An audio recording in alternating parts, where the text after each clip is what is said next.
Happy morning students. This is your RVR sir. Today in this class we are going to discuss regarding the classification of diffraction of light.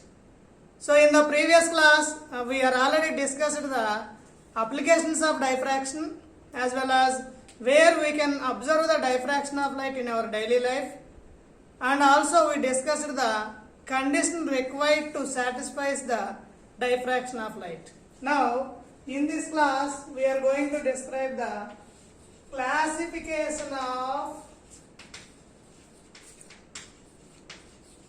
diffraction of light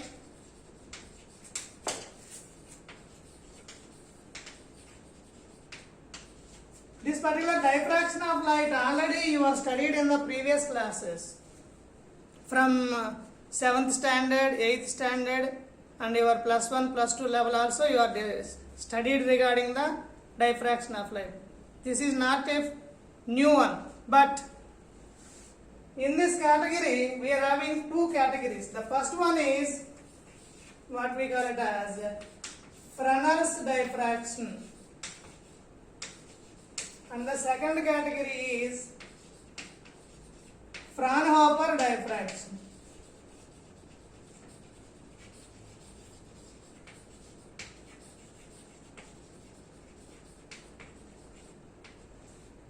If you see the basic difference between the Fresnel's diffraction and Fraunhofer diffraction, you have already studied the diffraction of light in your previous classes. That comes under this category called Fresnel's diffraction.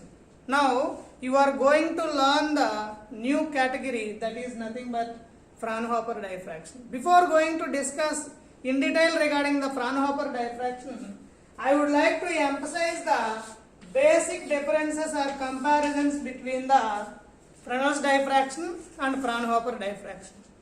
So divide your page into two blocks. Name the left block as Fresnel's diffraction and right block as Fraunhofer diffraction. Now if you observe the first and the most important difference between the Fresnel's diffraction and Fraunhofer diffraction is, generally in the case of Fresnel's diffraction, a point source of light is used or extremely narrow slit is used. Point source, the best example for point source of light is laser source. Just now we described, right? This is the example for the what we call it as point source of light or narrow slit. So in the case of Fresnel's diffraction, a point source or a narrow slit is used as a light source, whereas in the case of Fraunhofer diffraction, an extended light source at infinite distance is used. What do you mean by extended light source? Is it possible to keep the light source at infinite distance and perform our experiment? Yes, this can be. We can easily understand this particular extended light source example with the help of this diagram. Let us consider this is the light source. Yes, here the light is propagating equally in all directions. That's why I represented the arrow marks in all directions. I kept a small convex lens. This is the axis of the lens. Then this lens can able to produce the parallel beam of light rays.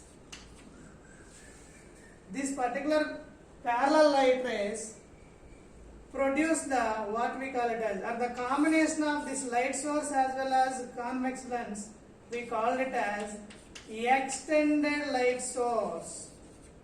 Extended source at infinite distance.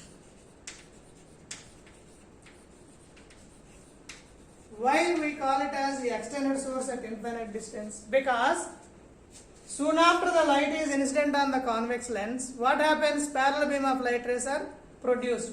Now, can any one of you tell me where the parallel rays are going to converge? So obviously you know that parallel rays never converge. In other words, we can say that parallel rays are going to converge at infinite distance. Hence we call this particular system as an extended light source at infinite distance. In other words, if we are observing from the other end of the source and convex lens arrangement, the rays seems to be appear from infinite distance. Hence, we call it as an extended source at infinite distance. And the second one is, in the Fresnel's diffraction, no lens is used. No lens is used. Whereas in the case of Fraunhofer diffraction, just now we described a convex lens. We call it as converging lens is used.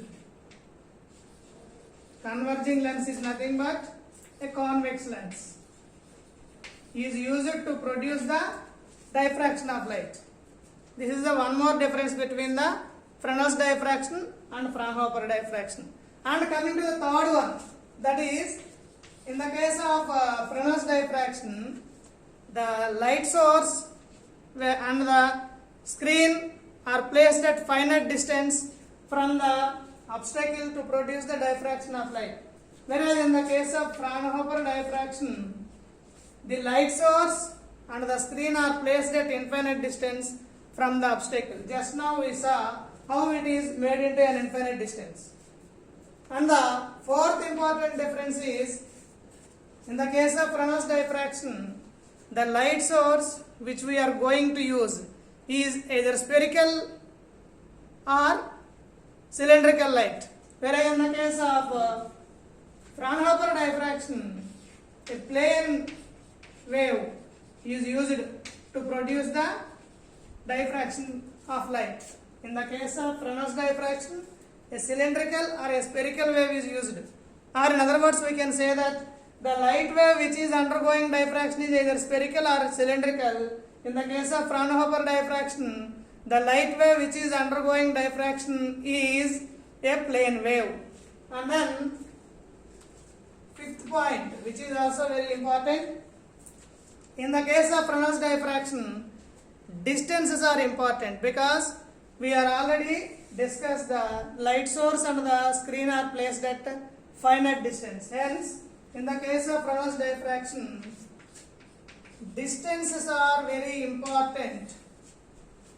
Whereas in the case of Fraunhofer diffraction, as the Fraunhofer diffraction, for example, if we extend this and if you have a small aperture here, and then we can able to see the diffraction pattern on the screen. So these angles are very important. So in the case of Fraunhofer diffraction, angle of diffraction we call simply it as angles or angular inclinations are very important. In order to calculate the diffraction phenomena, angular inclinations are important, or simply we can say that angles are important in the case of Fraunhofer diffraction. And one more difference between the Fresnel's and Fraunhofer diffraction is, in the case of Fresnel's diffraction, the light rays proceed directly to the axial point. In the sense, for example, this is the lens, axis of the lens. The light rays proceed directly along the axis also. But whereas in the case of Fraunhofer diffraction, it is not like that. There are large number of parallel rays which are going to converge by a convex lens. So, the sixth difference between the Fraunhofer diffraction and Fresnel's diffraction is, in the case of Fresnel's diffraction, the light rays proceed directly to the axial point, whereas in the case the light rays, there are large number of parallel rays which are converging each other to the convex lens. And then seventh one is, the center of diffraction pattern may be bright or dark. In the case of Fresnel's diffraction, that depends upon the Fresnel's zone. Whereas in the case of Fraunhofer diffraction, the center of diffraction pattern is always bright. So this is one more important difference. And the last but not least, that is, in the case of Fresnel's diffraction, what we call it as the derivations, or in other words we can say that mathematical investigations are approximate and complicated. Mathematical investigations are complicated and only approximate. There is no exact value or accurate value. In the case of what we call it as Prano's diffraction. Whereas in the case of Fraunhofer diffraction, the mathematical investigations are rigorous and easy. We can able to calculate, derive very easily. Hence, we are applying this Fraunhofer diffraction in the several applications of various industries. These are all basic differences or comparisons between the Fresnel's diffraction and Fraunhofer diffraction. Similar to the interference, diffraction is also categorized into two categories. One is Fresnel's diffraction, another one is Fraunhofer diffraction. I am not going to emphasize in depth of the Fresnel's diffraction because you are already studied in the previous standards itself. So I only focus on this particular Fraunhofer diffraction. This Fraunhofer diffraction, anyhow we are going to discuss in detail the Fraunhofer diffraction due to single slit, Fraunhofer diffraction due to double slit and n parallel slits, diffraction grating, resolving power of diffraction grating, and how we can able to find the wavelength of the given source of light by using that particular diffraction of light. For example, if you are given this particular light source and asked to find the wavelength, then you can able to determine the wavelength of this light source using this particular diffraction concept, particularly Fraunhofer diffraction concept. Anyhow, we are going to perform the same experiment, laser diffraction, in our laboratory, and we can able to determine the wavelengths of various spectral lines present in our sunlight or Wisbur color or any polychromatic light source. We are going to perform it in our laboratory also. Please all of you note down these comparisons and differences. If you have any doubt, please feel free to contact me. Thank you all. Note down it.